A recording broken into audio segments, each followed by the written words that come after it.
Hello, hello, hello, beautiful people. How are you today? We are going to talk about calming affirmations.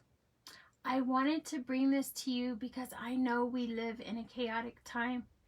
Every day is a struggle. We turn on the news, it is stressful. We need to remain calm so we can stay focused. We need to remain calm for our own health benefits. We need to stay calm for our family and our children. So today, that is why I wanted to bring this video to you. It's tips about calming affirmations. What I do know is that we need to get out our negative thinking, right? And then we can't, I can't say we can help stress. Everybody has different stresses in their life. Everybody has different triggers that we go through. Everybody is different, right? Everybody's journey is different. So I feel like I want to sneeze, so just hang on a second. I'm not sure if I do or don't.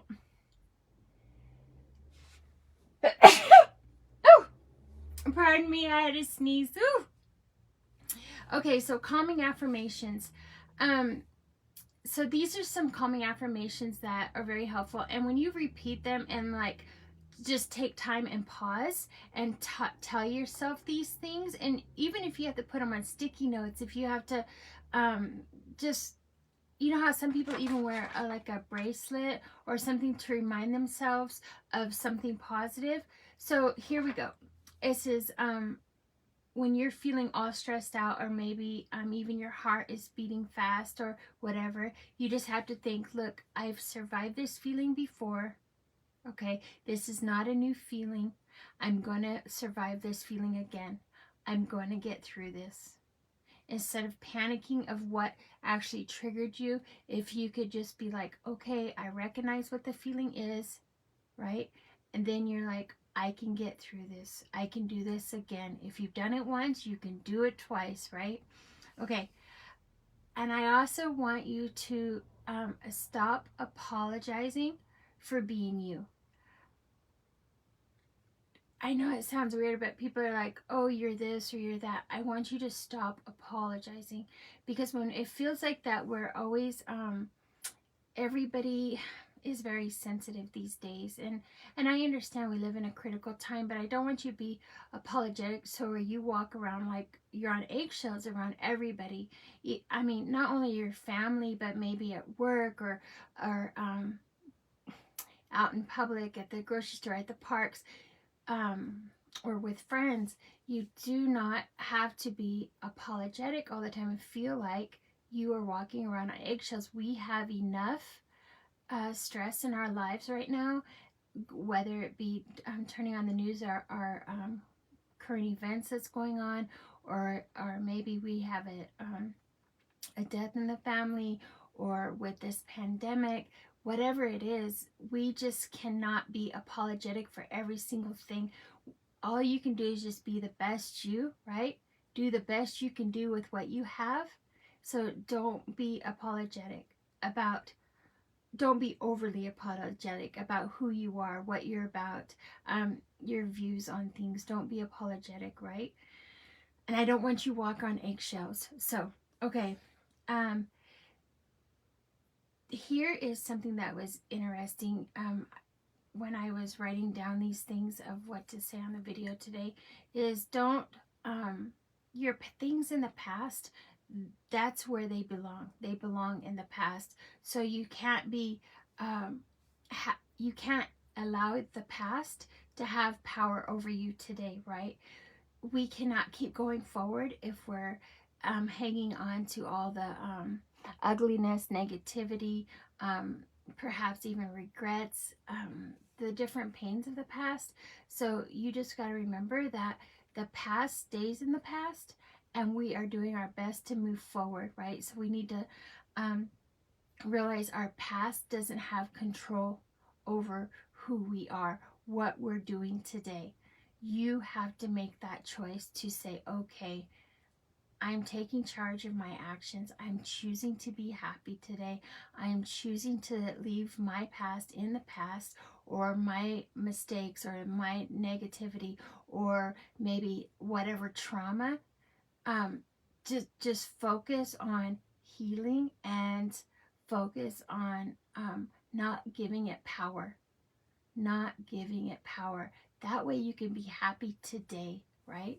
So in that way we can stay calm. If we're able to stay, I didn't say just laughing and this and that, right? Like, but an internal like happiness as well, or an internal joy, right? And those are things hard to find right now. But if we can find that, then we can manage to stay calm in a lot of situations.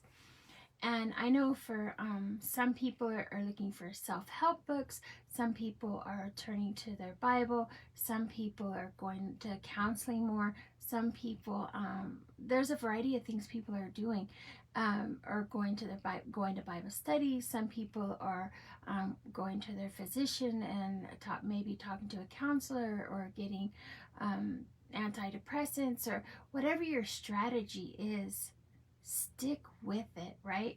Do not let it have the past have power over you today. Just stick with it. You can do this. And remember, you are worthy of positive things. Regardless of what your past says, or regardless of what a narcissistic ex tells you, or perhaps even a narcissistic, if you're in one of those relationships now, regardless of what somebody is telling you like that, you deserve the best. You are worthy of good things. You are worthy of positive things. Even if you have to write that down, you have to tell yourself, I am worthy of good things. Yes, I understand bad things happen to good people. I get that. But as far as you making choices for yourself, you are worthy of good things. You are worthy of being happy. You are worthy of having a stress-free environment. You are worthy of having a calming sanctuary place to be, whether it be, like I was saying, Bible study, or whether it be in your own home or in your garden, or just a small, quiet reading spot, your own little piece of sanity, right? Your own little area to stay calm. You are worthy of that. Regardless, you are worthy of that. And remind yourself, please remind yourself, even if you have to make notes and write them on your mirror, put them in your car, put them on your phone, right? And it's also nice if you have a screensaver, have your favorite affirmation maybe on a screensaver of yours. Whatever it is, we need to stay calm in a healthy manner, right?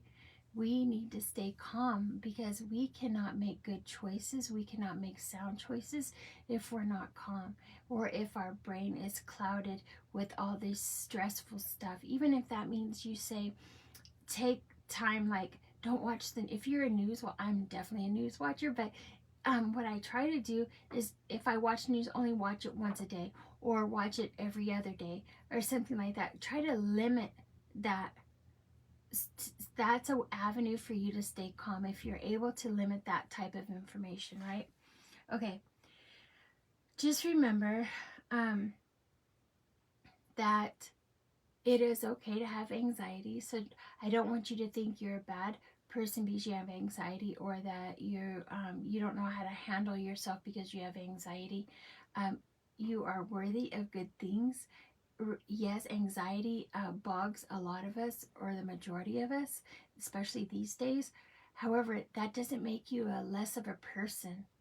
That doesn't disqualify you from being a good person, right? That's just the environment that we're dealing with right now, or the life that we're dealing with right now, the world events that we're dealing with right now. So just remember that you are worthy of good things, and your anxiety does not identify who you are, okay? That is just temporary, and you're working through it. You're going to heal from it. Just remind yourself of those things, okay? And it's okay not to be perfect. Don't penalize yourself for not being perfect. We have so much on our plate right now. Do not penalize yourself for not being perfect. Do not allow someone to point fingers at you and point blame at you, unnecessary, unwarranted negativity upon you. Because you know what? No one is perfect, especially the times we live in. It is even hard to strive to do your best. No one's perfect, so you shouldn't be penalized, not by yourself and not by others, for not being perfect. So that is a boundary we're going to have to learn for ourselves, is don't let anybody think or to put us down. And I see, when I get put down, I always think, oh, you know what? If you expect me to be perfect, that's your issue, right? Because I'm not going to get penalized for not being perfect, right? Because we're all born not perfect, right? Okay, enough of that. And remember self-care. Self-care. So, and I did a video, if you haven't looked at it, look at the self-care. It's not selfish. Not at all. And it doesn't have to cost you an arm and leg. It can if you wanted to, but it don't have to cost you an arm and leg. Taking a nap is self-care. Taking a walk is self-care. Taking 10 minutes with absolutely silence and pausing. No pets, no phones, no mates, no children, no, just pure silence. That is self-care. Even going to the restroom by yourself in peace and quiet. No cell phones, no nothing, no interruptions. That, I'm telling you, bathing and doing that, that's self-care. Getting up in the morning, taking a shower, taking a deep breath. Self-care, my friend, self-care. Okay. And I also want you to remember, when it comes to calming affirmations, is that remind yourself that it's okay to not go at this alone. To soothe yourself as far as being calm. If you are not able to get calm on your own, do not feel bad, or do not feel ashamed if you seek help. Maybe help from a counselor or a professional, right? Help from friends and family. Help from the elders at your congregation. Help from prayer. Help from, there's different types of help that you can get, right? Do not feel bad. Those resources are there for you to utilize. And if they're there and we need them, it's okay. And tell yourself it's okay. So what I'm going to do, at the bottom of this video, what I'm going to do, I also, for all of you, that don't know me, I'm Andrea Love. This is She Could Be You. That's my website, shecouldbeyou.com, right? I write books to help people. And anyways, I'll put a link down below, and I have a book out. It's called Healing Affirmations as well, and it's a quick read, and it's not expensive at all. It doesn't it's budget friendly, that's for sure. But so at the bottom of this video, I'll put down my link. But for all of those that don't know me, I'm Andrea Love. This is Life Accounts and Growing Pains. We like to talk about hard things. We like to talk about different things in life that happens. It's a variety of topics. Every video is a different topic. My short videos might not reflect this actual channel. However, I'm trying. I'm new to YouTube. So I really appreciate you watching these videos. I really appreciate your likes and your comments and subscribing and sharing these. So yes, I will leave that link down below about the Healing Affirmations. It's a quick read. It's an easy read. And it's digital format, so it can be on any of your devices. You don't have to tote around a book, right? It can be on any of your devices, so that's what makes it wonderful as well. But thank you so much today. I hope you are able to achieve the state of being calm, and seek the help if you need to get help. And I will see you on the next video.